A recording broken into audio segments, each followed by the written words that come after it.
रहता है ताकि वो ठोकर खाएं, वो अवसर ढूंढता रहता है। अगर हम यीशु की बात करें, 40 दिनों के उपवास के बाद शत्रु दुष्ट ने उसे 3 बार परीक्षा में डाला और यीशु ने परमेश्वर के वचन के द्वारा उन्हें दूर किया। परंतु जैसे कि लूका 4 अध्याय 23 पद में लिखा है, जब दुष्ट सब कुछ कर चुका, जैसे कि वचन कहता है, वो एक और अवसर ढूंढ रहा था कि कुछ समय के लिए दुष्ट चला गया और उसके बाद वह अवसर देख रहा था। यहाँ तक यीशु भी, जो परमेश्वर का पुत्र है, उसने उसने यीशु को भी परीक्षा में डाला। और परीक्षा खत्म होने के बाद दाऊद कुछ समय के जो जो दुष्ट है वो कुछ समय के लिए चला गया और उसके बाद फिर से वह परीक्षा उसके जीवन में उसने लाई। वो लोग जो बुरे होते हैं, वो चर्च को छोड़ के चले जाते हैं, न्याय और निंदा करने लग जाते हैं। परंतु हमारे यीशु, हालांकि उन्होंने कुछ बुराई की, मेरा मतलब है हालांकि वो मुश्किल में पड़ा, मगर पिता के ऊपर उसका विश्वास बहुत ही स्थिर था, इसलिए उसने उन्हें पार किया।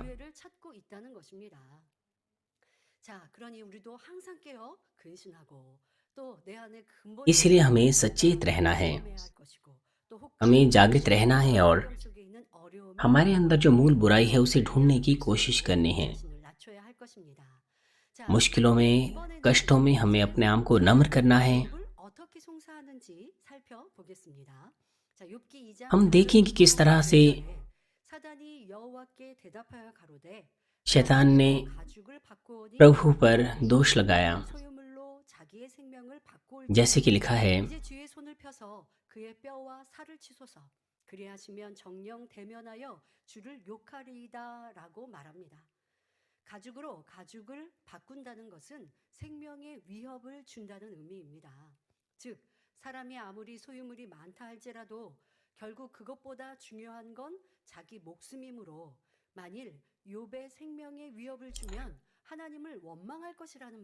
इसलिए शैतान भी यहाँ पर कहता है, शैतान ने यहोवा को उत्तर दिया, खाल के बदले खाल, परंतु प्राण के बदले मनुष्य अपना सब कुछ दे देता है।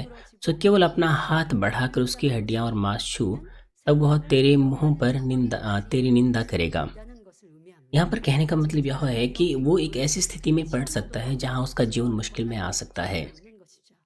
शैतान परमेश्वर से कह रहा था कि वो उसे इस तरह से अ, अनुमति दें कि वो उसे छू सकें।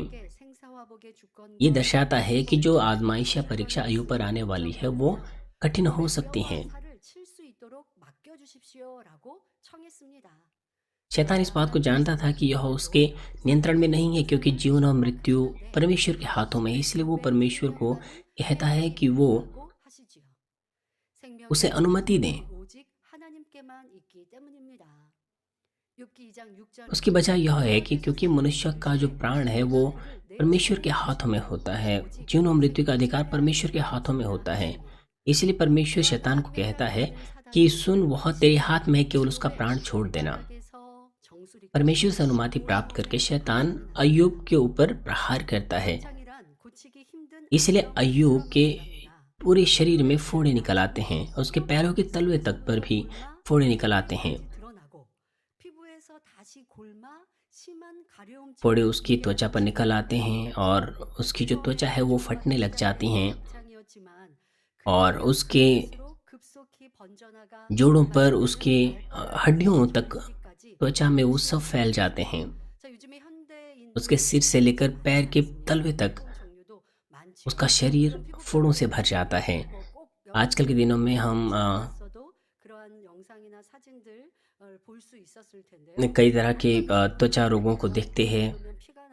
हालांकि स्वयं आपको हो सकता है वो रोग ना हुए हो, परंतु आप ऐसी तस्वीरें देखते हैं जिन लोगों को पहले से त्वचा के रोग होते हैं और कुछ त्वचा रोग बहुत ही गंभीर होते हैं। छोटे छोटे बच्चे भी त्वचा रोगों से गुजरते हैं और उनके शरीर को जब हम देखें तो उनका पूरा शरीर फोड़ों से भरा रहता है और उसमें खून भी निकलता है। हम आसानी से ऐसी चीज़ें देख सकते हैं, मगर अय्यूब के लक्षण वो इससे भी गंभीर थे, जैसे कि उसके अंगीकार में हमें देखने को मिलता है। 한다라는 거 생각하면 얼마나 고통스럽겠는가. 여러분들이 조금 피부로 좀 उसकी 느끼시면 हड्डियों में जो त्वचा रोग थे, वो 이 고통이 त्वचा 얼마나 से शुरू होकर के 심각한지 여기 이 हड्डियों 장면에서 तक थे। 욥의 모습을 통해서 우리가 상상해 볼 수 있는데요. 욥이 제 2 가운데 अध्याय से 하늘과 हम 주와 देख सकते हैं 저거를 कि किस 가져다가 प्रकार से 몸을 उसने 긁고 पीड़ा उठाई। 있습니다. अय्यूब 2 자, अध्याय 욥이 8 제 में लिखा है, 가운데 तब अय्यूब 하늘에서 힘도 못 खुजलाने के लिए 버티고 एक ठेकरा लेकर 고통이 राख पर बैठ 심세하고 गया। 심해지자 기와 조각을 वो 가져다가 अपने वो ठेकरा लेकर कर खुजलाने 기와 के लिए 조각하면 여러분 이제 राख पर बैठ 바닥에 जाता था। 놓으심이라라고 생각하면 아 그것을 이제 긁고 있구나라고 생각해 कहने 보면 का मतलब है कि 그러니까 उसे अपने 얼마나 पूरे शरीर को खुजलाना 심각한지 पड़ता था, लेकिन जो खुजलाहट है वो इतनी 여러분 गंभीर 어떤 적 थी कि 있으십니까? उसे एक 자신의 वस्तु 죽음을 या 느낄 किसी 때 प्रकार का 아 ठेकरा 내가 जो किसी प्रकार की वस्तु 죽는구나라고 से बना होता है, उसको 알죠. लेकर के अपने आप को खुजलाना 얼마나 पड़ता था। आप जानते हैं 어찌하면 कि अगर कोई कोई मच्छर आपको काटता है तो 그런 आपकी त्वचा 고통을 सूज 받는 जाती है, इसकी वजह से आपकी खुजली आपके 여러분들도 नियंत्रण से 똑같이 परे होती हैं। 마찬가지예요. 자 그래서 लेकिन अय्यूब के 그 लक्षण 고통을 अतुलनीय रूप से 받는데 कहीं ज़्यादा 참을 गंभीर 수가 थे। 없으니까 इ제 손톱으로 और 박박했습니다. और अय्यूब जानता भी था कि अगर वो अपने आप को 손으로 खुजलाएगा तो 손에 स्थिति 앉지 और भी 않고 गंभीर 기와 हो सकती है, 조각을 मगर फिर भी 손으로 지금 긁고 있다는 거는 हाथों की खुजलाहट से 이것은 वो संतुष्ट नहीं 기와 होता था, बल्कि 조각이지만 इतनी खुजली उसे होती थी 이것은 कि उसे एक ठीकरा, 다시 제 कोई 가운데 वस्तु या एक ठीकरा 하늘과 लेकर के उसे 주와 खुजलाना 하나님 होता था। 앞에 회개하며 자신을 낮추는 최대한 पुराने नियम के दिनों 회개입니다. में राख पर 그리스도와 बैठना 예수님의 परमेश्वर के 모습으로 सामने 하늘과 पश्चाताप का 주와 एक कार्य 하나님 होता था, अपने आप को 앞에 नम्र करने का 낮추는 कार्य होता था। 모습이지요. अपने आप 욥이 को दीन करते 마찬가지로 हुए, नम्र करते हुए, परमेश्वर की ओर 도망하지 दृष्टि करते हुए वो 그의 पश्चाताप 아내는 के लिए चीज़ों 부인에게 이제 को 듣자 खोज रहा 그 था। 아내가 그에게 이르되 ऐसे में भी उसने 당신의 परमेश्वर की 아내가 निंदा नहीं 내 की। 신전을 इसलिए 굳건히 उसकी पत्नी 지키고 कहती है, 하고 तब उसकी 죽으면 स्त्री उससे कहने लगी, क्या तू अब भी 고통받는 남편을 खराई पर बना है? 위로하고 남편을 परमेश्वर की निंदा कर, 무시하고 चाहे मर जाए तो मर जा। 저주하고 있습니다. वो यहाँ पर अय्यूब को 하나님의 कहती है कि वो 용서하는 परमेश्वर की 것이 निंदा 없고 करें, वो 지옥에 가는 परमेश्वर का 것을 अनादर 알고 करें। 있는데 이런 저주의 말을 서슴없이 하는 것만 보아도 욥의 아내가 निंदा करने का मतलब यह है कि तू नर्क चला जाए तो नर्क 그래서 चला जा। तो 우리는 उसकी पत्नी की इन 이런 बातों को देखकर हम देख सकते हैं कि उसकी पत्नी कितनी बुरी थी। हमें अपने आप को भी यहाँ पर जांचना चाहिए। 사람들은 서로 पति पत्नी के बीच के संबंध जब वो 그런데 शांति में होते 예를 हैं, 들어 तब तो वो एक दूसरे से 성나성을 प्रेम 지킬 करते 때 हैं, 남편이 एक 사업을 दूसरे का 하다가 आदर 사업을 करते हैं। 하다가 लेकिन अगर हम अय्यूब के 남편의 समान की स्थिति को देखें, मान लीजिए 를 맞았습니다. 그러면 मान 마음이 लीजिए अगर 상하겠죠. आपके पति 그런데 का 제 बिजनेस 아내는 그렇게 하는 걸 보지 अ, 않았어요. 평상시에. बिजनेस जो है वो 남편이 घाटे में चला जाता है, या जो 빚둥거렸다 बिजनेस है 그래서 आपका 열심히 खराब हो 늘려줬습니다. जाता है, 아내는 좋은 말로 그러지 लेकिन 말라고 आपकी पत्नी नहीं 절제했죠. चाहती कि अब आप उस बिज़नेस को करें। लेकिन आपका 그렇게 पति बहुत 하면 सारे पैसे उधार 여러분 लेता है और उस व्यापार में निवेश करता है। 남편은 이거 좋은 기회라고 하면서 힘껏 투자했는데 도리어 आप उसे 하루아침에 रोकने की कोशिश करते 자 हैं कि वो 그러한 उस बिज़नेस में अब 남편을 और निवेश 우리가 ना करें, 어떠해야 할까요? 선한 아내라고 लेकिन 한다면 आपका पति 안타깝게 वो 지금이나 이 위기를 잘 नहीं 견디시고 मानता, बल्कि 당신 힘 वो 없고 बहुत सा कर्ज लेने के बावजूद भी उसका जो बिज़नेस है वो अच्छे से नहीं चलता। 우리는 तो ऐसे में 무엇하고 आप क्या 행복합니까? करेंगे? अगर आप एक अच्छी 하나님 पत्नी हैं तो आपको अपने पति को उत्साहित करना चाहिए। 지금은 좀 어려움 이 시기 잘 견딜 테니까 당신도 क्योंकि 힘내시고 क्योंकि अगर आप 이렇게 응원해 उन्हें 준다면 उत्साहित करते हैं तो आप कह सकते हैं, क्योंकि जब हमारे पास बहुत सारा पैसा था तो हमने साथ मिलकर खुशियाँ बाँटी। अब हम इस तरह से मुश्किल में गुज़र रहे हैं, तो कृपया आप हिम्मत ना हारें, आप आगे बढ़ते जाएँ। तो इस तरह से आपसे वो उत्साह प्राप्त करेगा, उसे भी एक सहारा मिलेगा। मगर ऐसी पत्नी देख पाना मुश्किल होता है। आम तौर पर जो पत्नियाँ होती हैं वो अपने पति की आलोचना करने लग जाते हैं, कि ये कहते हुए कि क्यों आपने बहुत सा पैसा उधार लिया, आपने मेरी बात क्यों नहीं मानी। इस तरह से वो इस तरह से अपने अ, पति से नाराज़ होने लग जाती हैं, और इसके चलते उनके पति अपने घर तक वापस नहीं लौटना चाहते हैं अपने काम से। 돈으로 생활해야 되고 아이들 학교도 보내야 되고 좋은 옷도 입혀야 되는데 그럴 수 없는 현실.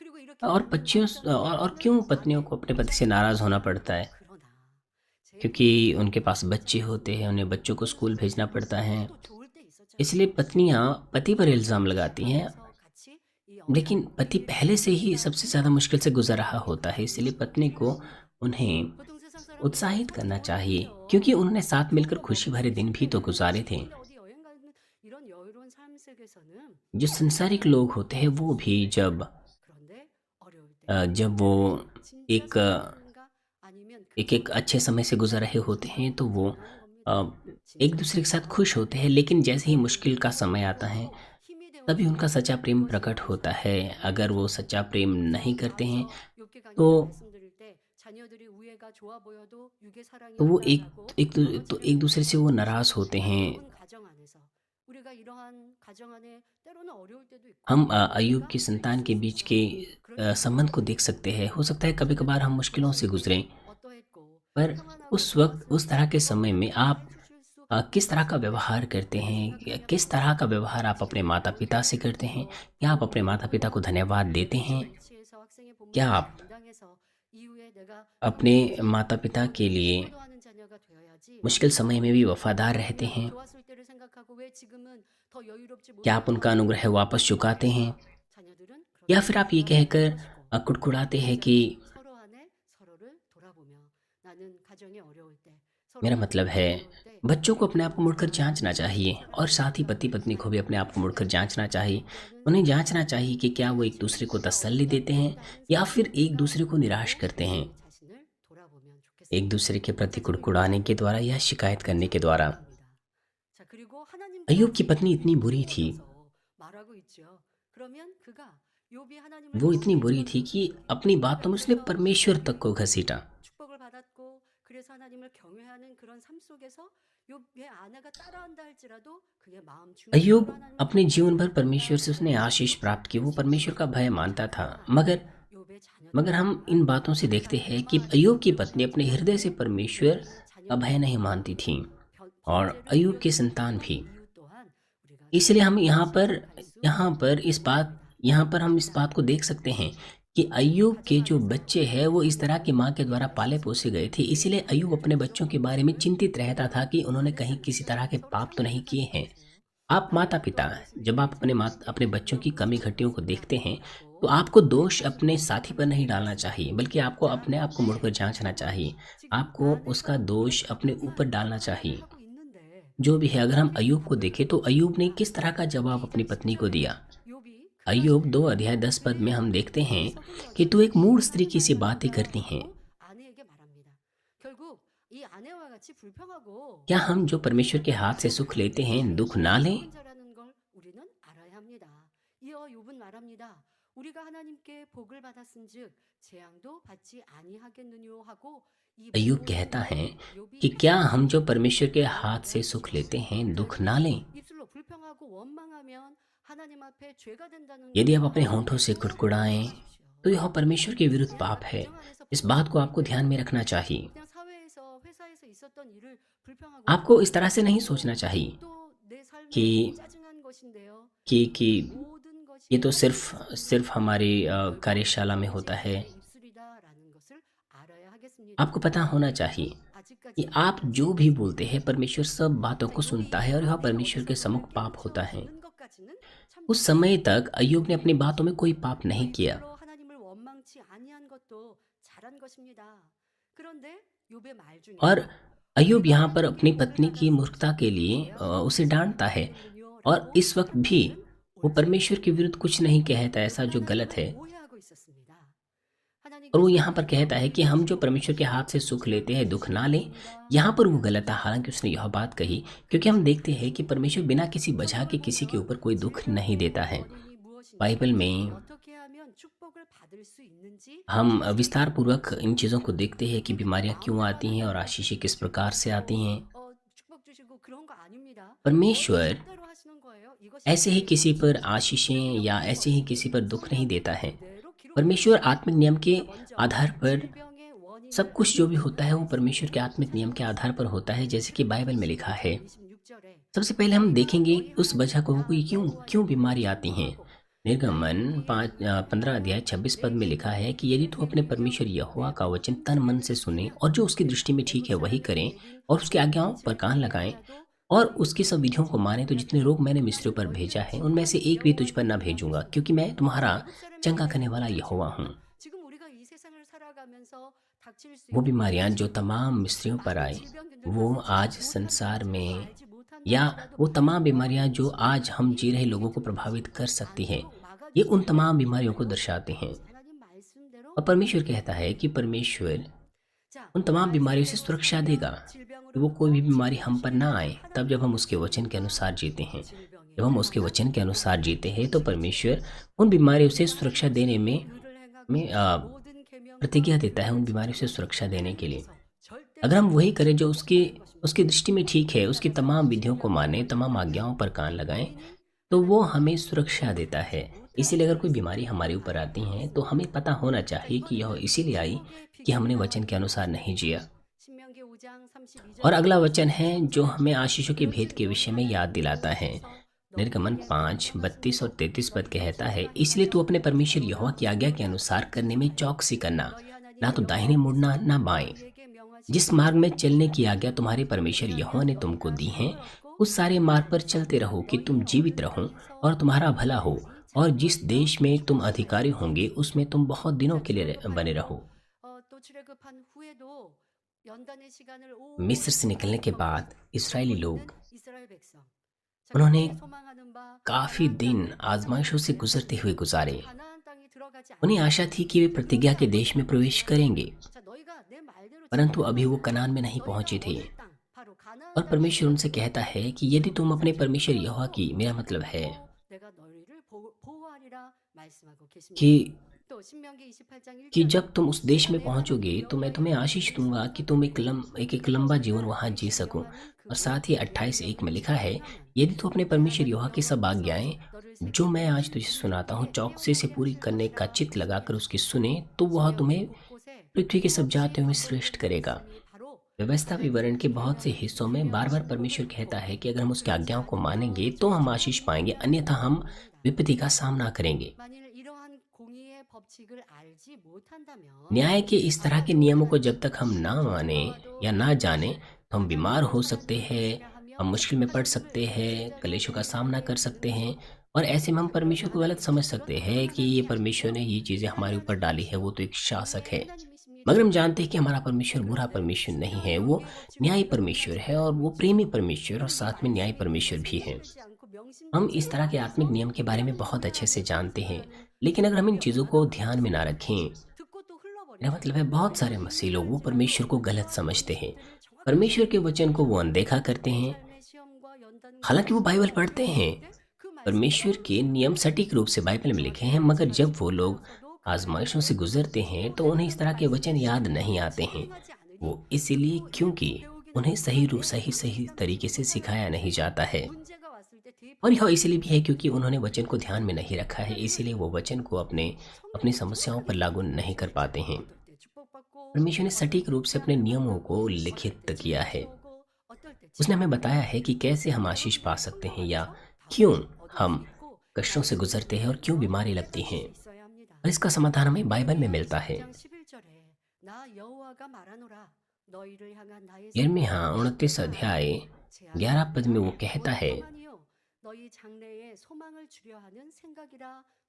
कि हमारे प्रति उसकी किस प्रकार की योजनाएं हैं। वो हमारे भविष्य की योजना कष्ट देने के लिए नहीं बल्कि हमारी आशा देने के लिए उसने हमारे लिए योजनाएं बनाई हैं। और साथ ही व्यवस्था वर्ण 10:13 में हम देखते हैं कि यहोवा की जो जो आज्ञा और विधियां मैं आज तुझे सुनाता हूँ उन्हें ग्रहण कर जिससे तेरा भला हो। यहाँ पर जो विधि और आज्ञा वचन लिखा हुआ है, आप इन्हें सुनकर के आपको क्या याद आता है? जब विधि और आज्ञाओं के विषय में लिखा है, क्या आपको मुश्किल लगता है उनको मानना? अगर आप आज्ञा पालन करने की इच्छा रखते हैं तो ऐसा महसूस करने की आपको ज़रूरत नहीं है। बजाय इसके वो एक सीमा आपको महसूस होगी, एक बाड़ा महसूस होगा जो आपको सुरक्षा देता है जब आप विधि या आज्ञा की बात करते हैं। मान लीजिए आप कार चलाते हैं। जब आप कोई कार चलाते हैं तो हम देखते हैं कि बड़ी गाड़ियों के लिए अलग लेन होती हैं और कार के लिए अलग लेन होती हैं। अगर हम नियम का पालन करें तो कोई दुर्घटना नहीं होगी। अगर आप लाल बत्ती को सही से माने तो आपकी दुर्घटना नहीं होगी, लेकिन अगर आप लाल बत्ती का उल्लंघन करें तो आपकी दुर्घटना हो जाती है। 하나님의 ड्राइवर 말씀을 अगर अच्छे से 따릅니다. यातायात नियमों का पालन 그런데 करें 지켜 행하지 않으면 무겁게 느껴지죠. तो वो यातायात के 하나님의 नियम ड्राइवर को 말씀을 सुरक्षित रखते हैं। 행해야 하는데 행하지 않으니까 혹여 내게 어려움이 오면 어떻게? अगर 문제가 हम 생기면 उन 어떻게? आज्ञाओं को 그렇게 मानते हैं, 해서 मेरा मतलब है उन 우리가 नियमों का 두려움을 पालन 가지지 करते 않는 게 हैं, 아니합니까? हम जानते हैं हमारे 하나님께서 पास 하는 पवित्र 게 आत्मा है, 아닙니까? हम 아버지가 सुरक्षा 행복하게 महसूस 하시려고 करते हैं। 자녀를 주신 건데 इसीलिए 불쌍히 हमारे 여기고 विश्वासी 우리가 जीवन में 이렇게 क्यों हमें बोझ 무겁고 भरा 또 महसूस करना होता है, क्यों 죄악하고 मुश्किल 짓밟고 महसूस करना 있으면 होता है? 순종하게 परमेश्वर हमें 하면서 नियम हमारी खुशी 즐거움을 के लिए 누리는 देता है। 사람이 되는 अगर हम 것입니다. आज्ञा पालन करने 우리가 की इच्छा 좁은 रखें तो 길을 हम आनंदित 원한다고 रहेंगे। 좁지 않다 하는 것은 좁은 और 길을 संकरे मार्ग 좁은 पर 길이에요. चलते 하나님 वक्त 말씀 좁은 길이에요. 그러나 좁은 길을 순종하며 가면 मेरा 그 मतलब है 길로 परमेश्वर का 충만하게 वचन संकरा 잘 संकरा 걸어가면 मार्ग है। अगर आप 행복하게 उसका पालन 나아갈 수 있는 करें 거죠. तो परमेश्वर हमें 그렇죠? सुरक्षा देता है, 더 आशीष देता है। 성장한 इसलिए 우리들이 हम 되시면 उस मार्ग पर 좋겠습니다. चलते हुए 제 आनंदित 지금 होते हैं। मुझे 말씀하신 आशा है 것이 कि आप इस तरह 하나님께서 के मसीह 우리에게 बन सकें। 이렇게 재앙 주기를 원하시는 게 아니라 어찌하든 복 주기 जैसे कि 원하시고 कहा गया 소망 है, 주기 परमेश्वर 원하시며 हमें आपदाएं नहीं देना 복 चाहता है, 누리도록 인도하기 वो हमें आशा और 원하십니다. खुशियां देना चाहता है। 욥기는 जो भी है वो हमारी 하나님의 अगुवाई 말이 भले मार्ग पर करना 지켜지도록 चाहता है, 원하시므로 क्योंकि 욥의 모든 말이 옳다고 अय्यूब की 생각하는 पुस्तक 것입니다. विश्वास 우리의 신앙 안에서 잘못된 क्योंकि 부분이 अय्यूब की 그대로 पुस्तक अय्यूब के 성경에 दृष्टिकोण 기록되어 से 있기 때문입니다. अय्यूब के विश्वास के 이후로도 दृष्टिकोण से 욥과 लिखी गई थी। 보면 옳지 않는 내용이 많습니다. इसलिए 따라서 जब हम 신뢰하지 उसके 않고 दोस्तों के साथ, उसके मित्रों के साथ उसकी बातचीत को देखते हैं 왜냐하면 तो हम देखते हैं 욥기는 कि 정확한 उनकी 내용을 बहुत सारी बातें 잘 उचित 알고 नहीं थी। 있습니다. 그래서 그때그때마다 हम 옳은 जानते हैं 것을 कि ऐसी बहुत सारी चीज़ें हैं जो सत्य के साथ सहमत 분별하여 नहीं होती है उसमें। 말씀을 드릴 거고요. 하나님께서 इसलिए हम 사람을 पहचान कर 쉽게 सकते हैं कि उनकी बातें सही है या गलत है। 판단치 못한 이유가 있습니다. परमेश्वर जब किसी को 먼저 ताड़ना 축복을 देता है उसका 받으면 मतलब है 자식과 कि 마찬가지로 निश्चित रूप से उसके जीवन में कुछ 하나님의 ऐसी बातें 말씀을 होती हैं जो 지키지 अनुचित 않을 होती 때 हैं। 저주가 उसी 임합니다. प्रकार से 결국 우리가 말씀을 हम भी 지켜 आत्मिक प्रेम के 순종하면 द्वारा आशीष 그때는 पाते 복을 हैं, 받지만 और जब हम परमेश्वर के 말씀을 वचन का 지키지 पालन 않을 नहीं 때 करते तो वो श्राप हमारे ऊपर आते हैं। 시험과 규례를 मेरा 지키지 मतलब है अगर हम वचन का 않을 पालन 때 ना करें 저주가 임하는 것입니다. तो हम आशीष पाते, मेरा मतलब अगर हम उसके वचन का 분명한 पालन करें 말씀을 तो हम आशीष 통해서 पाते हैं, लेकिन अगर 분명히 उसकी विधियों का 말씀을 पालन ना करें, उसकी 하나님의 आज्ञाओं का 말씀을 पालन ना करें तो 통해서 श्राप हमारे ऊपर आते 말씀을 हैं। 그러나 진리를 잘못 알고 अगर 있으면 अय्यूब इस तरह के वचनों को 하나님의 जानता 말씀을 तो उन मुश्किलों के दौरान भी अंत तक वो अपने अंदर की कमियों को ढूंढता, 하나님께서 당연히 लेकिन आगे 지켜야 चलकर वो 되는 परमेश्वर की 하나님도 इच्छा को 있는 것이지요. ढूंढने में या पहचानने में असफल हो जाता है। इसलिए वो कहता है 좋은 목자 कि ये 만나 स्वाभाविक है कि 하나님의 परमेश्वर 말씀을 जिसको सुख देता है 듣는 उसको 것은 दुख भी देता है। 2차 시험이 와도 अगर 그럴 अय्यूब 수 मानवीन 있도록 का सदस्य होता, मेरा मतलब है 그 मानवीन के 시험을 सदस्य के समान उसे अगर सिखाया जाता 금방 तो 회복되어지지 अय्यूब 않았겠습니까? 그런데 지금 욥은 누가 अय्यूब 있고 बहुत 그래서 तेजी से ठीक हो सकता था, 없었다는 मगर 거예요. अय्यूब की अगुवाई करने के लिए कोई 그런 नहीं था। 큰 시험에서 하나님을 경외하였고 하나님을 경배하였던 그 모습. ऐसा होने पर भी 2차 시험이 अय्यूब 시작되었죠. परमेश्वर का भय मानता था 아직까지는 불평원망하지 और उसने अपनी पहली परीक्षा को 않았지만 पार किया। 하나님을 오해하고 있었기 때문에 그 오해함 속에 이 시험이 올 수밖에 अय्यूब, 없었다는 것을 क्योंकि 보여주고 परमेश्वर के विषय में 있는 उसके 것입니다. पास एक गलत फहमी थी, 욥은 इसलिए उसे उस 하나님께서 복을 गलत 주시는 उस 것을 परीक्षा 잘못 से गुजरना 알았고 पड़ा। 이유도 없이 재앙도 주신다고 잘못 알므로 스스로 अय्यूब 사단을 सही रूप से 시험하고 जानता था 있는 कि 것입니다. परमेश्वर ने उसे 이것을 आशीष 여러분이 दी है, 잘 मगर वो 명심하셔야 यहाँ 돼요. गलत समझता था। 지금 उसके 욥의 अंदर ये गलत फहमी थी 일상과 यहाँ पर कि परमेश्वर बिना किसी 하나님께 वजह के दुख देता 이러한 है। 하나님께서 이러한 화도 अपने 어려움을 हृदय, अपने मन में वो 주시는 परमेश्वर को 것과 गलत समझ रहा था। 오해하고 그렇게 말하고 있는 것이 사단의 अय्यूब 역사를 इस बात की गलत फहमी में था कि परमेश्वर ने ही उसको दुख दिया है, 사단의 역사가 끊쳐지도록 और इसकी वजह से शैतान का जो कार्य है वो और भी निरंतर बना रहा। 감사함의 고백 앞에는 원수만 अय्यूब को 있어도 विश्वास का अंगीकार 상관없습니다. करना चाहिए था 그런데 ताकि 욥은 यह 아직 कार्य रुक 그런 सके। 원만하지는 않고 있지만 지금 아내를 권면하며 하는 말이 विश्वास के अंगीकार के 오해할 수 सामने 있는 शैतान को 것이다. भागना पड़ता है, 그러니까 하나님이 मगर 그렇게 अय्यूब 축복하여 परमेश्वर को गलत 주셨는데 समझता था। 왜 वो कहता था कि परमेश्वर ने हमें दिया है इसलिए वो ले भी सकता है, 아내를 권면하고 있는 이 इसलिए तू क्यों 모든 इतनी मूर्खता भरी 사람을 बातें कर रही हैं। 끌어들이고 있다는 것입니다. 여러분 삶에 이러한 입술이 얼마나 많은지를 और 알아야 ये जो 돼요. अय्यूब का अंगीकार था, 뭐냐? इस 내가 अंगीकार के चलते 녹음기 शैतान का कार्य लगातार जारी रहा। 우리가 녹음기 틀어놓고 사는 거 아니잖아요. इसीलिए समस्या ये होती है कि हम इस तरह का अंगीकार करते हैं, और इससे भी बदतर समस्या यह होती है कि हमारा अंगीकार हम भूल जाते हैं। यद्यपि शैतान कार्य करता है, लेकिन हम एहसास ही नहीं कर पाते, हम एहसास नहीं कर पाते कि क्यों इस तरह की परिस्थिति आ पड़ी है। अय्यूब भी परमेश्वर की प्रशंसा कर रहा था, उसके होठों के अंगीकार, वो भी परमेश्वर की प्रशंसा करता था, लेकिन उसकी अपने ही होठों की बातों की वजह से शैतान का कार्य भी लगातार चलता रहा। इसलिए हमें क्या करना चाहिए? हमें अपने होठों की रखवाली करनी चाहिए। हमें व्यर्थ और प्रयोग रहित बातें नहीं करनी चाहिए जिसमें विश्वास ना हो, जिसमें विश्वास की कमी हो। हम चाहे कितने ही थक क्यों ना गए हो, उस वक़्त तो और भी अधिक हमें अपनी बातों की अपने होठों की रखवाली करनी चाहिए। भले ही वो उस राख राख के बीच बैठा, भले ही उसने अपने आप को नम्र किया, लेकिन वो कहता है कि परमेश्वर किसी भी बिना वजह के किसी को भी दुःख दे सकता है और किसी को भी सुख और दुःख दे सकता है। अपनी कमी घटियों को अपनी कमी घटियों को मेरा मतलब है जाँचने के लिए हमें अपने ऊपर दोष लगाना चाहिए, ताकि हम उन्हें जाँच सकें। अय्यूब ने अपने आप को नम्र किया, राख के ऊपर बैठने के द्वारा अपने कर्मों में उसने अपने आप को दीन किया, नम्र किया, लेकिन उसके हृदय में परमेश्वर के प्रति एक गलतफ़हमी थी। उसके पास इस तरह के शारीरिक विचार थे, इसलिए उसकी परीक्षा वहाँ नहीं रुकी। इसलिए आपको अपनी समस्या को नम्र होते हुए अपने आप को अपनी आज़माइशों के दौरान जाँचना चाहिए। और आज के पाठ में अय्यूब के मित्र भी वहाँ पर आते हैं। अगले सत्र में हम उनकी बातचीत के बारे में देखेंगे। उसके मित्र जब उसके पास आते हैं तो अय्यूब ये वो बातें करने लग जाता है और लोग अ, पाप के ऊपर पाप करते हैं जैसे-जैसे वो बातचीत करते हैं। अपनी समस्या का समाधान पाने के लिए हमें अपने आप को नम्र करना चाहिए। 대상이 하나님께 향하여 있다라는 것, 이것이 좀 우리의 삶과는 차이가 있습니다. 여러분 삶에는 하나님께 대하여서라고 스스로는 आपके 생각하기 जीवन में 쉽지만 결국 하나님께 향한 것이고 우리가 대상으로 불평하고 원망하고 힘들어하는 대상은 사람들이겠죠. यदि हम कुड़कुड़ाएँ, 그런데 욥은 मेरा मतलब है हम लोगों के विरुद्ध या अपने वातावरण के विरुद्ध कुड़कुड़ा सकते हैं, 이러한 परंतु 질문에 대해서 अय्यूब 여러분들이 아시고 지금 욥이 말하고 있는 परंतु 것이 अय्यूब 여러분 삶 속에는 परमेश्वर के विरुद्ध कुड़कुड़ा रहा 내게 था। 주어진 환경, 내게 있는 물질, और 내게 अय्यूब 있는 जो 어려움, बातें कर रहा था वो हमारे ऊपर भी लागू हो सकती हैं। 여러분께 हम अपने 불평하고 आसपास के 원하는 लोगों के 대상이 ऊपर कुड़कुड़ा सकते हैं, अपनी स्थिति के बारे में, अपनी आर्थिक स्थिति के बारे में, 하나님은 स्वयं के बारे 그렇게 में भी हम 그러니까 कुड़कुड़ा सकते हैं। 그래라고 넘어가시면 안 आपको 되고 지금 ये नहीं सोचना 여러분들의 चाहिए 삶 कि 속에서도 अय्यूब तो परमेश्वर 분명히 पर कुड़कुड़ा रहा था, वो तो बहुत बुरा है। पर 사람과 आपको 대상에 대하여 अपने आप को भी 이렇게 जाँचना चाहिए। 원망하고 आप भी तो परमेश्वर के विरुद्ध ऐसा ही नहीं कर रहे हैं। 이러한 भले ही 모습들이 आप मनुष्यों या अपने 여러분 आसपास 삶에 के 있지 않습니까? विरुद्ध कुड़कुड़ा रहे 지금 हो, 하나님의 말씀을 परंतु अय्यूब की स्थिति को आपको अपने 올바르게 ऊपर लागू 읽으시지 करना है। 못하였기에 하나님은 주었다가도 क्योंकि अय्यूब 뺏어가시는 परमेश्वर का वचन 그런 सटीक रूप से नहीं समझता 하나님의 था, 독재자 इसलिए 같다고 वो कहता 생각할 है 수 있습니다. कि 여러분 परमेश्वर ने दिया है, 삶에 परमेश्वर ने ही लिया है।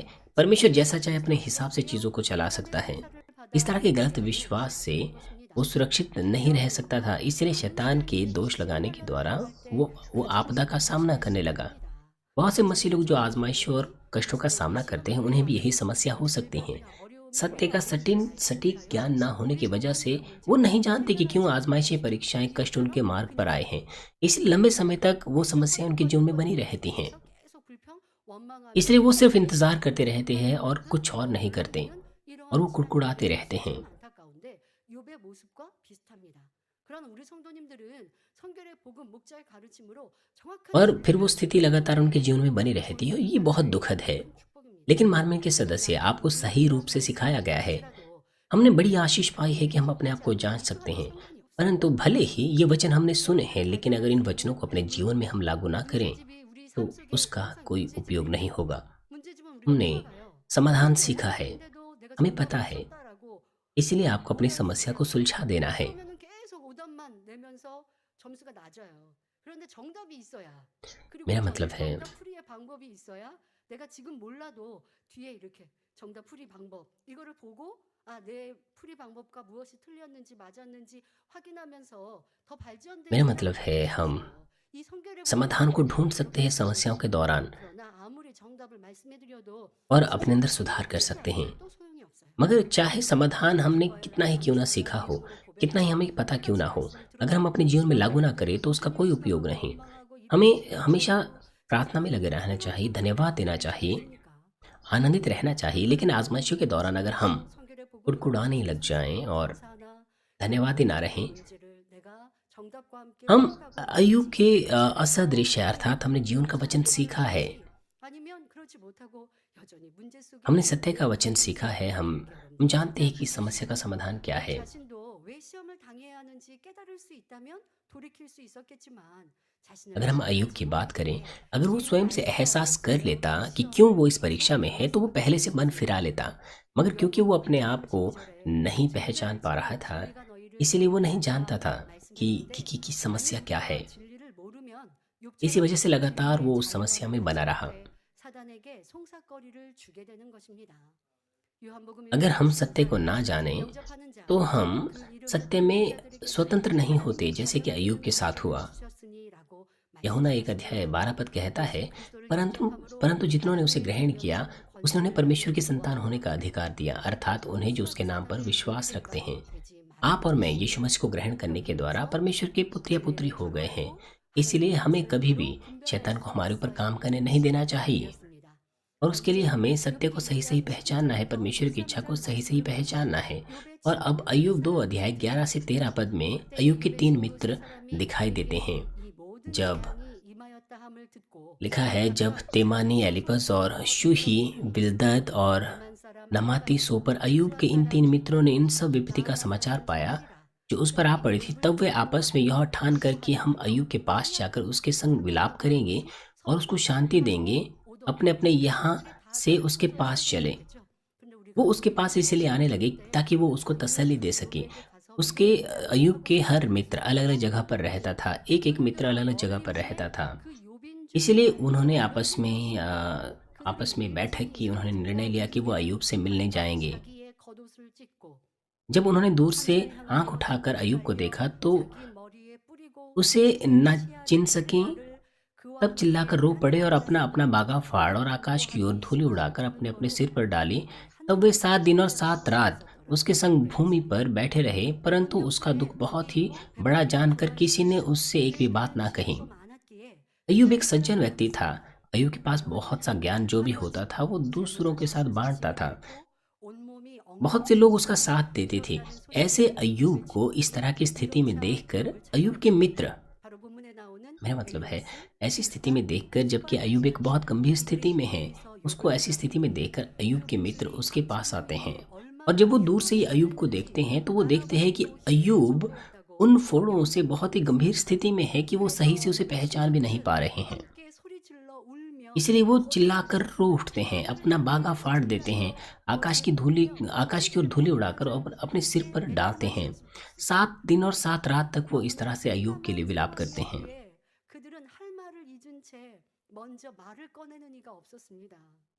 자, 그러니까 욥이 얼마나 비참한 상황인지 여러분 उसको एक एक ऐसी दुखद स्थिति में देखकर उनके पास शब्द नहीं होता है कि वो क्या कहें, इसलिए उनमें से कोई भी व्यक्ति कोई बात नहीं करता है। क्या आप देख सकते हैं कि अय्यूब की स्थिति कितनी बुरी थी। अय्यूब के मित्रों की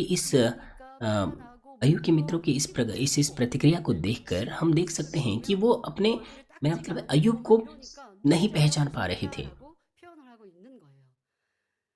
अय्यूब का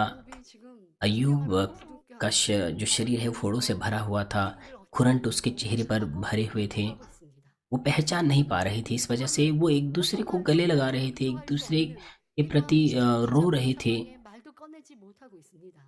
자, 그런데 이게 웬일입니까? 이제까지 하나님을 경외하며 입술로 범죄하지 않은 मगर कोई भी बात उसे तसल्ली नहीं दे रही थी। 자신의 생일을 저주하기 시작합니다. 욥기 3장 1절부터 4절에 그 후에 욥이 입을 열어 और पहले तो हम उसको देखते हैं 3 अध्याय 1 से 4 पद में। अब अय्यूब अपने जन्म को धिक्कारने लगता है। पहले तो उसने परीक्षा को पार किया था, लेकिन अब यहाँ पर स्थिति जब गंभीर हो जाती तो अय्यूब कहता है, इसके बाद अय्यूब मुंह खोलकर अपने जन्मदिन को धिक्कारने लगा और कहने लगा, वह दिन जल जाए जिसमें मैं उत्पन्न हुआ, और वह रात भी जिसमें कहा गया कि बेटे का गर्भ रहा। वह दिन अंधियारा हो जाए, ऊपर से ईश्वर उसकी सुधि ना लें और ना उसमें आकाश होए। अब जब स्थिति गंभीर हो गई, वो अपने जन्म के दिन को धिक्कारने लग जाता है। वो रात को, दिन को, जिस दिन वो पैदा हुआ उसे धिक्कारने लग जाता है। 집안의 대를 이을 후사를 오늘날보다 더 중요시하였기에 딸보다도 아들이 태어난 것을 기뻐하였지요. 욥의 부모도 욥이 태어났을 때 जब पुराने समय में जब कोई लड़का पैदा होता था तो उस दिन को पुराने समय के लोग बहुत अधिक मानते थे और मनाते थे, क्योंकि लड़की की तुलना में लड़के के लिए वो जो समय था वो ज़्यादा उत्साहपूर्ण उन लोगों के लिए हुआ करता था। अब अय्यूब जो है अपने जन्म के दिन को धिक्कारने लग जाता है और कहता है कि वो दिन अंधियारा हो जाए। 하고 말한 캄캄함이란 암흑을 말하며 음부를 의미합니다. 즉 और साथ ही 무의미한 존재를 뜻하며 생명이 없고 아무것도 할 수 없는 और लिखा है 자신을 कि 말하는 ईश्वर 것입니다. उसकी सुधि ना लें, 욥이 आ무 가치가 없다고 उस पर 생각한 प्रकाश ना होए। 자신의 इसका मतलब 존재를 यह है 인식시키는 कि 것입니다. 욥은 자신의 अय्यूब एक ऐसी 존재를 स्थिति में था 거부하며 जहाँ पर वो अपने आप को पूरी 자기가 तरह 온 से 모태로부터 एक 깊은 부모를 원망하며 एक 탄식하고 있는 प्रयोग 자신을 रहित व्यक्ति समझ रहा था। 하면서 내가 태어나지 वो कुड़कुड़ा रहा था 않았더라면 내게 생명이 주어지지 않았더라면 하고 कि 자신의 वह दिन अंधेरा हो 존재를 जाए, 하고 있는 것입니다. अर्थात वो पैदा ही नहीं होता, वो दिन अंधेरा हो जाता, वो पैदा ही नहीं होता। 않았더라면 빛도 그날을 वो 비추지 परमेश्वर के ऊपर यह 않았더라면 कहकर भी 하면서 नाराज होता है 하나님까지 원망합니다. कि ऊपर से ईश्वर उसकी सुधि ना लें 모든 और ना 생명을 उसमें प्रकाश होए। 주관하시며 친히 주관하시는 분이심을 인정하였기에 자신의 영혼을 주관하시는 परमेश्वर 하나님을 के ऊपर 원망하는 अय्यूब अब 것입니다. कुड़कुड़ाने लग जाता है। 만약 하나님이 자신을 돌아보지 않아 생명의 씨를 उसका कहने का 주시지 मतलब यह 않으면 है कि अगर 자신은 존재하지 अगर 않았다는 परमेश्वर 것이지요. परमेश्वर 빛은 모든 생명체에게 मेरा मतलब है 매우 중요합니다. परमेश्वर अगर उस पर 빛이 ध्यान 있어야 देता 식물이 자라고 또 그 और 식물을 और अगर 살릴 수 있습니다. परमेश्वर अपना प्रकाश उस पर 빛이 डालता 있어야 생명이 유지되지요. तो वो इस तरह की स्थिति में नहीं पड़ता। हम जानते हैं कि प्रकाश से बहुत सारी चीज़ें सजीव हो जाती हैं, बहुत सारे पेड़ पौधों के लिए प्रकाश कितना महत्वपूर्ण होता है, जानवरों के लिए, सभी के लिए। 태어나 살 수 있게 되었다는 것이지요. 결국 빛이 क्योंकि 없는 परमेश्वर ने इस संसार पर प्रकाश दिया, इसीलिए अय्यूब जन्म के बाद इस संसार में आया। इसलिए अब वो स्वयं को श्रापित करता है कि अगर परमेश्वर इस संसार में प्रकाश ही नहीं देता तो वो पैदा ही नहीं होता। 욥기 3장 5절부터 6절에 अय्यूब 3 अध्याय 5 और 6 पद में हम अय्यूब की इस विलाप को आगे देखते हैं कि अंधियारा और मृत्यु की छाया उस पर रहें, बादल उस पर छाए रहें और दिन को अंधेरा कर देने वाली चीजें उसे डराएं। 그날을 두렵게 घोर अंधकार उस रात को पकड़ें, वर्ष के दिनों के बीच वह आनंद न करने पाए और न महीनों में उसकी गिनती की जाए। 기쁨이 되지 말았었더라면 달의 수에 들지 말았었더라면 말합니다. 유암이란 그윽하고 어둠 침침함을 यहाँ पर अंधियारा 유암과 사망의 그늘이 자기 것이라 주장한다는 것은 और मृत्यु की छाया 살아있는 उन 자에게 तमाम चीज़ों को दर्शाती है 있는 그 모든 जो 존재들, 즉 사망이 그날을 주관하여 जो 욥에게 जी रहे लोगों को हानि 욥을 देते हैं 보호하지 या 않았을 हानि करते हैं। 것이지요. मेरा मतलब अगर अंधियारा या मृत्यु छाया रहती तो अय्यूब पैदा ही नहीं होता। बादल पर छाए रहें और दिन को अंधेरा देने वाली चीज़ें उसे डराएं। अय्यूब का कहने का मतलब यह था कि अगर बादल छाए रहते और अगर बारिश हो रही होती तो उसके माता पिता प्रेम नहीं कर पाते, इसके चलते वो पैदा ही नहीं होता।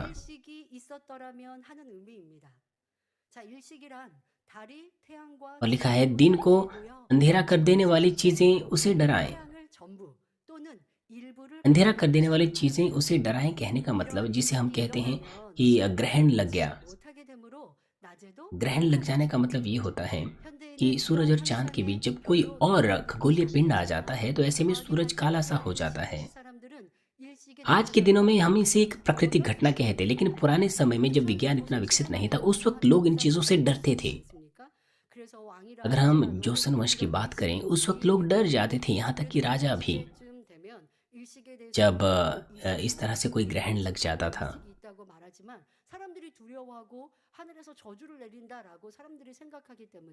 लोग डर जाते थे और लोगों को लगता था कि परमेश्वर उस राजा को श्रापित कर रहा है, इसलिए लोग उस वक्त बलिदान किया करते थे। ये पुराने समय की बात है।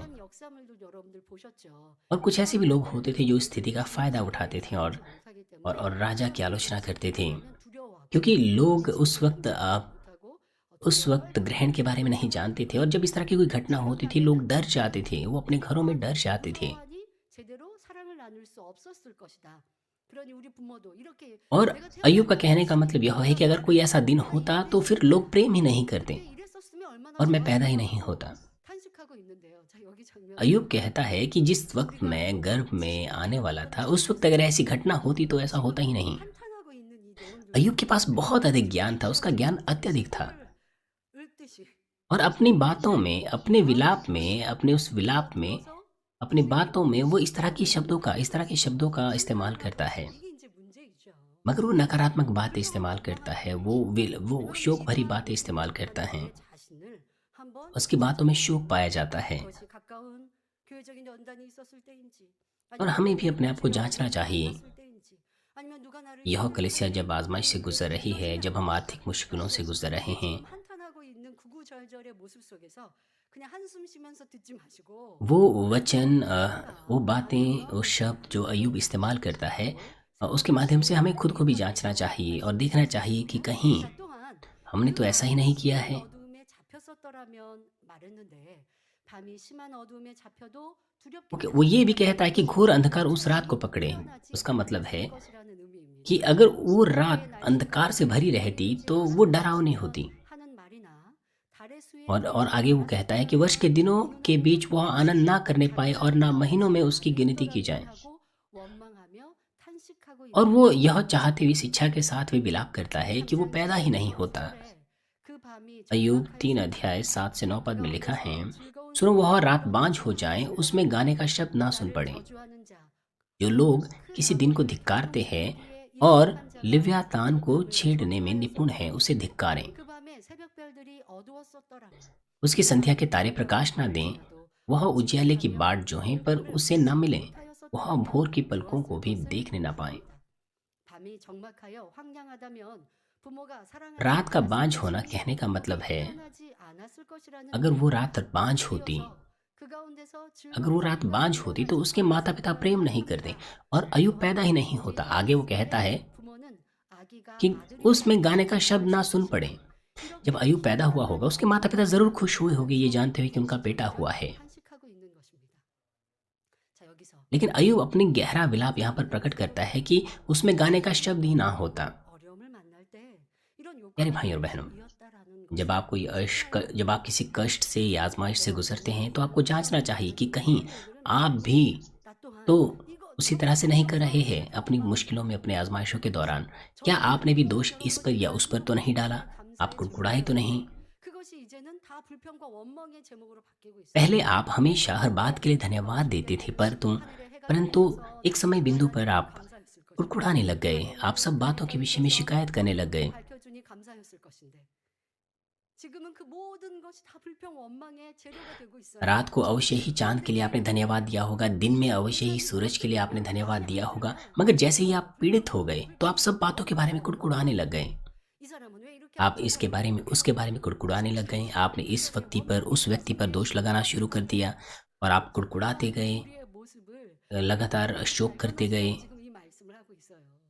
저도 अय्यूब की 이 इस 자기 प्रतिक्रिया से 자신을 हमें अपने आप को देखना चाहिए। 자기의 태어난 날을 원망하고 있고 하나님을 원망하고 있는데 이렇게 구구절절하고 있는 모습이 바로 내가 그랬구나라고 여러분들이 अवश्य ही आप में से कुछ लोगों ने दुख की आह भरी होगी। 또 철저한 여러분들의 마음을 찢으며 हर बात जो अय्यूब ने कही वो हमारे लिए एक दर्पण का काम करती है कि अपने आप को हम देख सकें। अगर हम निरंतर पश्चाताप करें तो हमारी समस्या का समाधान भी हो सकता है। 네, 잘하고 계세요. 그러나 과거에 आप ऐसा कह सकते हैं 또 회개하셨습니까? कि मैंने बीते समय में गलत काम किए, परंतु आजकल के दिनों में मैं ऐसा नहीं करता हूँ। मगर क्या उनके बारे में 그 또한 आपने पश्चाताप किया? 그냥 남아 있는 거예요. 그러니 오늘 말씀을 들으시고 지금 작정 철야 기간 중입니다. अगर ऐसा नहीं है तो वो पाप की दीवार बनी रहती हैं। इसलिए इस संदेश को सुनते वक्त अगर आप पाते हैं कि आपने कुड़कुड़ाहट रखी, आपने अपने पति के प्रति, पत्नी के प्रति शिकायत रखी, अपने साथी के प्रति, अपनी आर्थिक स्थिति के प्रति, 태어났던 나를 या अपने बॉस के प्रति, अपने किसी सहकर्मी के प्रति, 불평하고 원망했던 या फिर 모습, 내 성격이 अपनी अपनी स्थिति के 어떤가 प्रति, अपने वातावरण के प्रति जिसमें आप पले बड़े, 하고 구구절절 불평하고 원망했던 이 모습이 अगर आपने इस तरह से शिकायतें की हैं तो आपको पता होना चाहिए यह बेवकूफ़ी है। 쏟아내고 있는 이 불평 अय्यूब 욥의 한탄스러운 모습이 아니라 내 모습이었구나. कुड़कुड़ाहट की बातें बोलने लग गया। 그것이 참된 복의 시작입니다. 자, 이어서 इसलिए अय्यूब के जो ये शब्द है ये हमारे लिए अपने आप को देखने का एक दर्पण है। 표현을 보면요. और लिव्यातान 지식이 뛰어났구나. उसके यहाँ पर शब्दों में पाया जाता है लिव्यातान। अगर हम अय्यूब की इन बातों को देखें तो हम देख सकते हैं 하지만 몸의 कि अय्यूब के पास 지름철에 이르는 것도 बहुत 있을지라도 बहुत बेहतर ज्ञान था। 몸이 लिव्यातान 물에 एक 이르는 एक 것일지도 एक प्रजाति 소리가 होती है, 넓고 길며 एक 울부짖고 प्रजाति होती है 풀이 मगरमच्छ के 또 समान। 눈동자 눈이 अ, 멀기 वो 때문에 बहुत 10 मीटर तक लंबे 발달한 होते हैं, उनका मुंह 사이인데 बहुत बड़ा होता है, उनकी आंखें 물가에서 उनके सर के ऊपर होती हैं। 물고기나 다른 और 짐승을 दूसरे 잡아먹는 जानवर या मछलियों के ऊपर वो 네, 우리 GCN 방송에서 자료하고 मछलियों के ऊपर 열심히 वो निर्भर 해주셔서 रहते हैं। 감사합니다. 자, जीसीएन 청소년들 ने 지금 악어의 모습 इस 보셨습니까? वीडियो क्लिप को आपके लिए तैयार किया है। 악어의 모습 보시니 हम 사랑스럽게 생겼습니까? 선하게 इस वक्त मगरमच्छ को 생겼습니까? देख रहे हैं। 자, 그 생김새 क्या 마냥 आपको वो सुंदर 촌스럽지가 जानवर लगता है? क्या आपको वो अच्छा 생김새 नजर आता है? 말고도 징그럽고 독하게 느껴지시지요. 지금 욥이 그걸 들어서 지금 악어를 말하고 있는 अय्यूब 거예요. 지금 लिव्यातान को 표현하고자 하는 악어는 악한 모습 그 इस तरह से 자체를 दर्शाता है। 표현하는 겁니다. 자, 그러면 본문에 지금 그 말씀을 다시 설명해 드리면 자, 큰 악어를 격동시키시기에 익숙한 자가 그 और 밤을 वो 지킬 कहता 수 है 없었더라면라고 말을 कि 했어요. जो लोग किसी दिन को 그 धिक्कारते हैं 악어를 और लिव्यातान को छेड़ने में 이렇게 निपुण है, उसे धिक्कारें। 섭섭하지만 도저히 사람으로서 할 수 없는 일까지도 서슴없이 행할 수가 लिव्यातान 있다는 को 것이라는 छेड़ने का 거예요. मतलब यह है 지금 कि ऐसे 악어는 लोग 지금 볼 때 जो 확 ऐसे काम करने की भी परवाह नहीं करते जो मनुष्यों की सीमा से परे हैं। लिव्यातान वो ये जो जानवर है ये बहुत ही खतरनाक जानवर होता है, बहुत ही क्रोध भरा और खतरनाक जानवर होता है। मगर ऐसा व्यक्ति, यह एक ऐसे व्यक्ति को दर्शाता है जो जो जो ऐसे काम करने से बिल्कुल नहीं हिचकिचाता, जो नहीं करना चाहिए। अर्थात कहने का मतलब है कि अय्यूब चाहता है कि लिव्यातान के समान कोई खतरनाक व्यक्ति अय्यूब के माता पिता का जीवन ही ले लेता या फिर उसका जीवन ले लेता। मेरा मतलब है वो अपने आप को जिस तरह से दर्शा रहा था वो बहुत ही जटिल है। अपनी बातों के द्वारा वो परमेश्वर के सामने कुड़कुड़ा रहा था।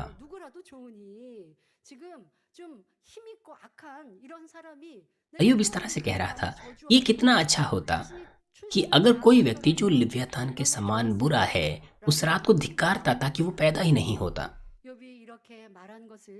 अय्यूब ऐसा इसलिए कह रहा था क्योंकि वो इस बात से नाराज था कि वो पैदा ही क्यों हुआ। अगली आयत में वो कहता है कि उसकी संध्या के तारे प्रकाश न दें।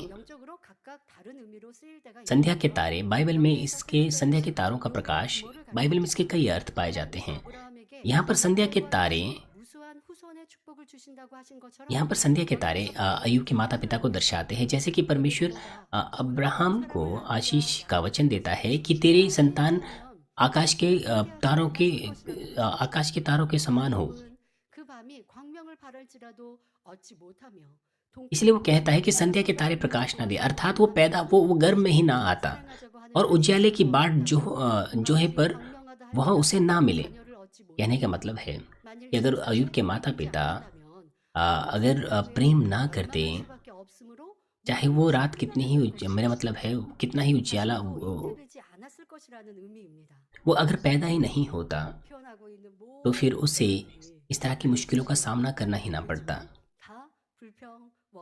इस तरह के जो शब्द उसने इस्तेमाल किए हैं, भले ही वो जटिल जान क्यों ना पड़ते हो, मगर वो सारे के सारे कुड़कुड़ाहट के और शिकायत के शब्द है।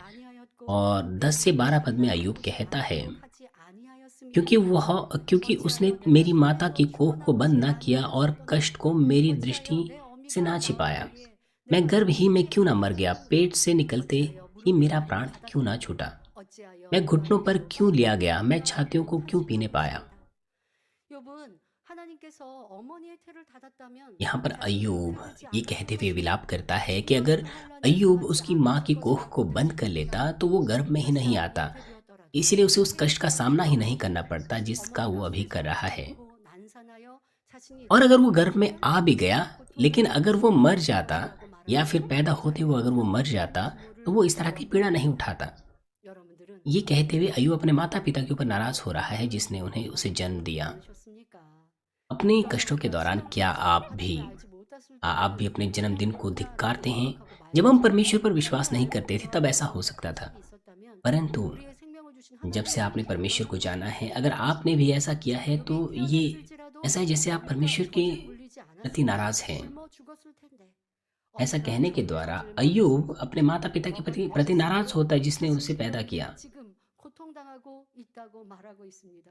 अय्यूब कहता है 자신의 영혼을 하나님이 취급하시는 줄 क्योंकि उसकी माँ ने उसे 알면서도 दूध पिलाया इसलिए उस तरह की 실패하고 मुश्किलों से गुजरा है। 있습니다. यद्यपि अय्यूब जानता है कि सब बातें परमेश्वर के अधिकार में हैं, 원망하고 मगर फिर भी वो परमेश्वर के ऊपर कुड़कुड़ा रहा था, परमेश्वर के 여러분도 그런 प्रति 경험 नाराज था। 있으셨습니까?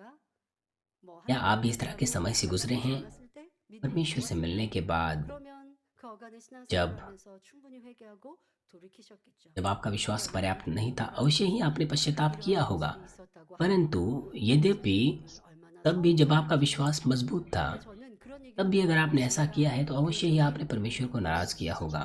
하나님을 원망하는 और मुझे 그러한 तो इस तरह की बातें भी 얘기를 सुनने को मिली है कि 들어보았습니다. यह कलीसिया 교회 जब 안에서는 आजमाइश से गुजर रही थी 제자들의 तो 우리 कुछ दूसरी 성도들 चर्च के सदस्य, कुछ कार्यकर्ता परमेश्वर के सम्मुख कुड़कुड़ा रहे थे कि 정말로 क्यों 너무 परमेश्वर 힘들었습니다. क्यों परमेश्वर इस तरह की आजमाइश इस कलीसिया पर दे सकता है। 하고 저런 यह 말을 सुनकर 하는가 मैंने 했는데 महसूस किया कि ये भयानक 그래서 शब्द है, ये भयानक बातें हैं। एक मनुष्य होकर भी हम कैसे इस तरह की बातें कर सकते हैं। 내가 입으로 낸 말을 जैसे कि मैंने आपको 기억하지 पहले भी 못하고 बताया, 왜 이런 큰 시험과 समस्या ये 어려움을 होती है कि हम अपनी बातों को कहकर भूल जाते हैं और उसके बाद हम एहसास नहीं कर पाते कि क्यों ये क्लेश या आजमाइशें हमारे जीवन में आती हैं और हम पश्चाताप नहीं कर पाते। ये एक बड़ी समस्या होती है। हमें क्या करना चाहिए? हमें नम्रता से अपने आप को दीन करना चाहिए, अपने मार्गों से मन फिराना चाहिए। तो पवित्र आत्मा जो हम में निवास करता है वो आपको सचेत करता है, आपको जागृति देता है और आपको उन बातों को याद दिलाता है जो आपने कही हैं। इसलिए उस अवसर को हमें नहीं खोना चाहिए, हमें पश्चाताप करना चाहिए। हमें आंसू के साथ फूट फूट कर पश्चाताप करना चाहिए। चाहे मेरा मतलब है, चाहे 1 साल हो गया हो, 2 साल या 3 साल, अगर आपने पश्चाताप नहीं किया है तो आपको उपवास के साथ फूट फूट कर पश्चाताप करना चाहिए। अगर आप मन फिराए, पश्चाताप करें, पाप की दीवार को ढा दें, तो आप अपने तमाम कष्टों को दूर कर सकते हैं और आशीषें आपके ऊपर आएगी। 그런데 앞서서 말씀드렸죠. 욥이 하나님께 칭찬받은 사람이고 आप 욥의 그 믿음이 उन स्थिति के बारे में कुड़कुड़ाते हैं जिनसे अय्यूब गुजर रहा था। 그런데 욥이 अय्यूब एक ऐसा व्यक्ति था जो परमेश्वर की प्रशंसा करता था और अय्यूब ने परमेश्वर से बड़ी आशीष भी पाई। लेकिन परीक्षा में 말들을 내고 있습니다. जैसे ही वो अब यहाँ पर बातें करने लग जाता है तो वो ऐसी बातें करता है जो हमारी कल्पनाओं से परे हैं। 나는 그래야지 아니했는데 हमें जांचना चाहिए, 것이 아니라 हमें 욥처럼 내가 태어난 생일을 जांचना चाहिए। हमें ये नहीं कहना चाहिए कि मैंने तो ऐसा काम नहीं किया। 꼭 하나님을 들어서 하지 भले ही आपने वही शब्द इस्तेमाल ना किए हो जो अय्यूब ने किए, भले ही आपने अपने जन्म को नहीं धिक्कारा हो, 그 사람은 이렇게 भले ही आपने 안 보여 여러 가지로 मान लीजिए, 판단하고 정죄하고 불평하고 짜증하고 मेरा 혈기 मतलब है आपने अवश्य ही चर्च की न्याय की होगी, निंदा की होगी, चर्च की स्थिति की न्याय निंदा की होगी, चर्च के कार्यकर्ताओं की न्याय निंदा की होगी। सब बातें इसी में पाई जाती हैं। आपको ये नहीं कहना चाहिए कि अय्यूब ने ऐसी बात क्यों कही, बजाय इसके आपको अपने आप को मुड़कर जांचना चाहिए। इसलिए ये संदेश का प्रचार मैं कर रही हूँ। हमने अय्यूब के विलाप की बात की, हमने अय्यूब की कुड़कुड़ाहट की बातों के विषय में आज बात की। अगर आप निरंतर पश्चाताप करते हैं, आप अपने आप को जांच सकते हैं और भी सुंदर तरीके से। हम अगले सत्र में भी अय्यूब के विषय में बात करेंगे। आइए आज के संदेश का सारांश मैं आपको दूंगी। शैतान के सामने परमेश्वर अय्यूब की यह कहकर प्रशंसा करता है कि वो एक धर्मी और सीधा व्यक्ति है जो बुराई से बैर रखता है और उसके समय में उसका जैसा व्यक्ति कोई नहीं है। कहने का मतलब यह है कि अय्यूब के अंदर ऐसा कुछ भी नहीं था जो परमेश्वर की इच्छा के विरुद्ध हो। मगर क्योंकि अय्यूब परमेश्वर से डरता था जो पापियों को सजा देता है और उसे अपने बच्चों के बारे में चिंता होती थी कि कहीं उसके बच्चों ने पाप तो नहीं किया है, और वो अपने बच्चों की संख्या के अनुसार बलि चढ़ाता था। बाइबल कहती है कि सिद्ध प्रेम भय को दूर करता है, लेकिन यह तथ्य कि अय्यूब सजा से डरता था यह दर्शाता है कि अय्यूब ने अपने हृदय में सिद्ध प्रेम नहीं साधा था और अय्यूब परमेश्वर को गलत भी समझता था। जब अय्यूब के बच्चे चले गए, उसकी संपत्ति दूर हो गई, उसके पूरे शरीर पर फोड़े निकल आए और उसकी पत्नी जब उसके विरुद्ध बुरा बोलने लग गई, तब भी अय्यूब ने बुरा नहीं कहा कुछ परमेश्वर के विरुद्ध। लेकिन वो ये बात कहता है कि अगर परमेश्वर सुख देता है तो वो दुख भी देता है, जो इस बात को दर्शाता है कि अय्यूब परमेश्वर को गलत समझता था।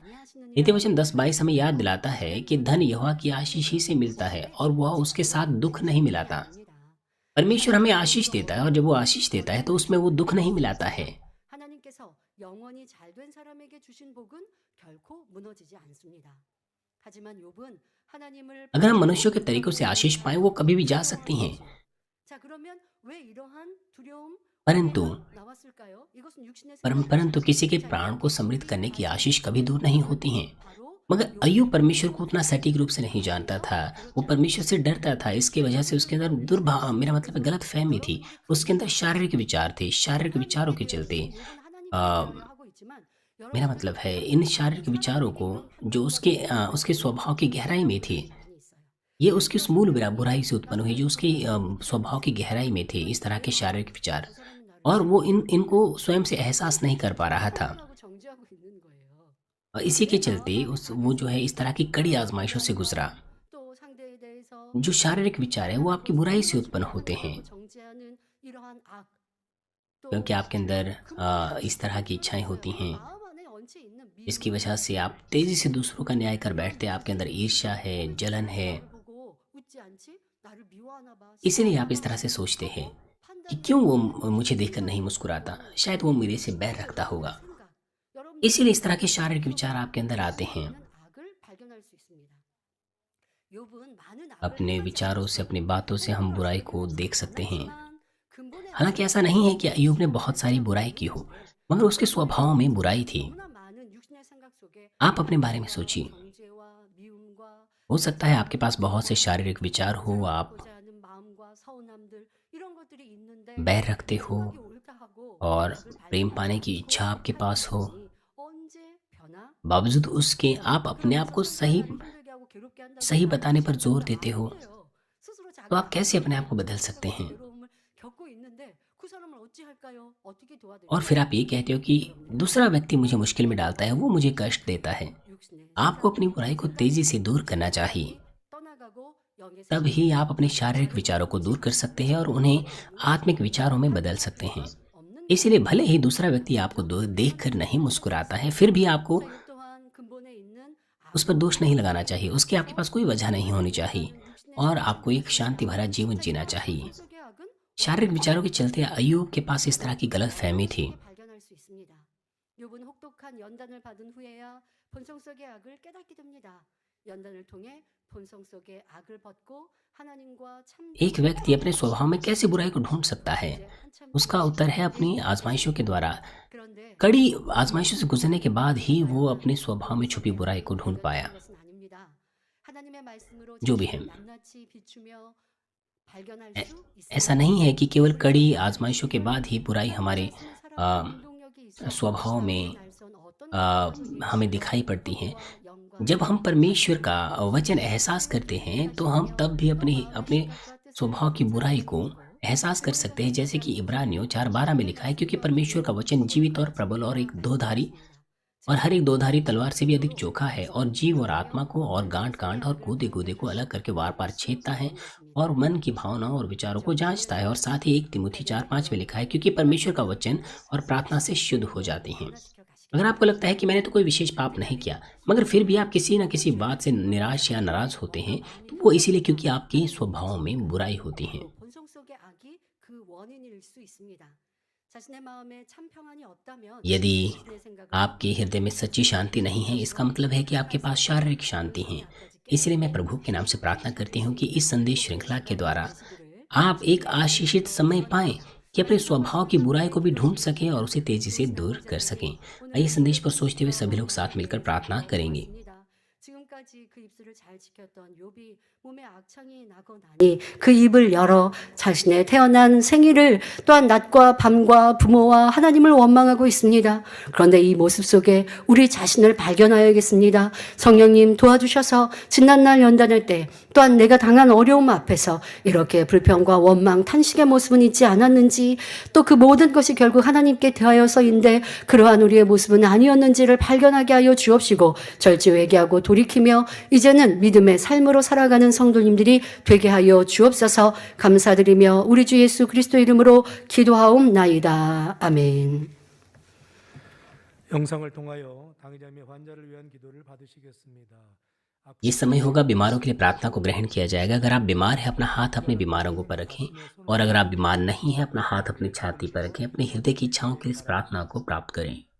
할렐루야 전능하신 사랑의 아버지 하나님 हालेलुया सर्वशक्तिमान हमारे प्रेमी पिता परमेश्वर, 들 위해 안수하여 कृपया अपना हाथ सभी विश्वासियों पर रखें जो इस वक्त इस प्रार्थना को ग्रहण कर रहे हैं। समय और दूरी को मिटाते हुए अपना कार्य उन पर प्रकट कीजिए जो इस वक्त इस प्रार्थना को जीसीएन और इंटरनेट पर और सैटेलाइट टीवी पर शाखा और संघी कलीसियाओं में और परमेश्वर के संतान संसार भर में ग्रहण कर रहे हैं। 믿음을 주시고 उन्हें हृदय से विश्वास करने के योग्य विश्वास दीजिए। नकारात्मक विचार और शक दूर कीजिए। तमाम क्लेश और आजमाइशें दूर कीजिए।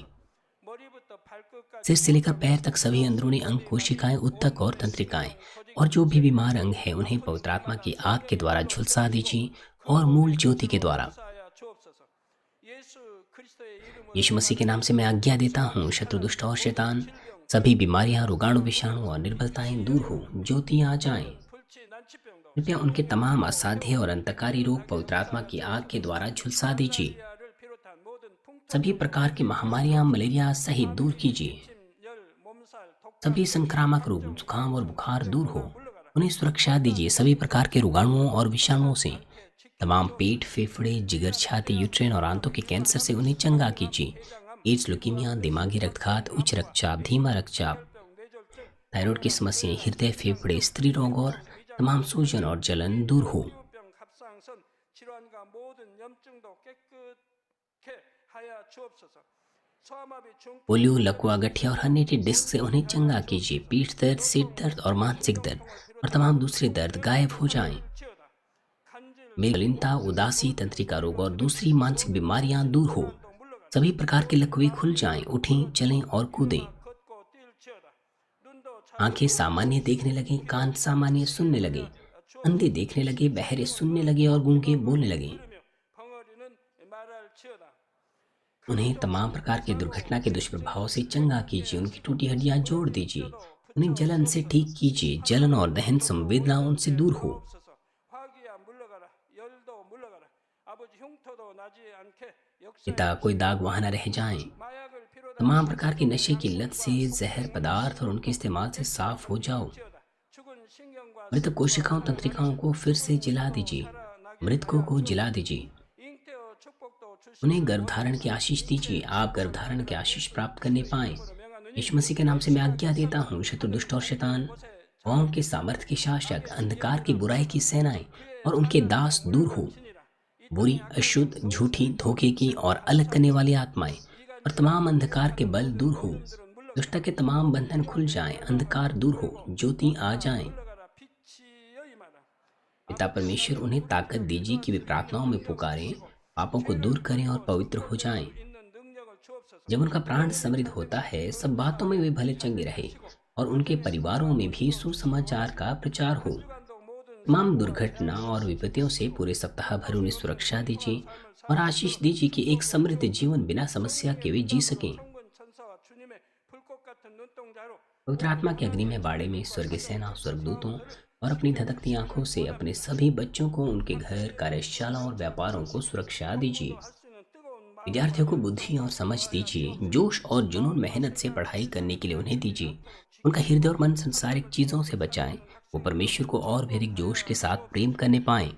하나님의 चाहे आपके बच्चे खाएं, पिएं या जो कुछ भी करें, इन सब में वो अपना जीवन पिता परमेश्वर आपको महिमा देते हुए जीने पाएं। 되게 축복하여 주시기를 원합니다. वो जीवित परमेश्वर की गवाही ये कहकर देने पाएं कि मैं परमेश्वर से मिला हूँ, मैंने परमेश्वर का अनुभव किया है, उससे उत्तर और आशीषें प्राप्त किए हैं। 아버지 पिता परमेश्वर, आपका धन्यवाद। सारी महिमा केवल आपको मिले। 하옵소서. हमारे प्रभु यीशु मसीह के नाम से मैं प्रार्थना करता हूँ। 기도하옵나이다. आमीन।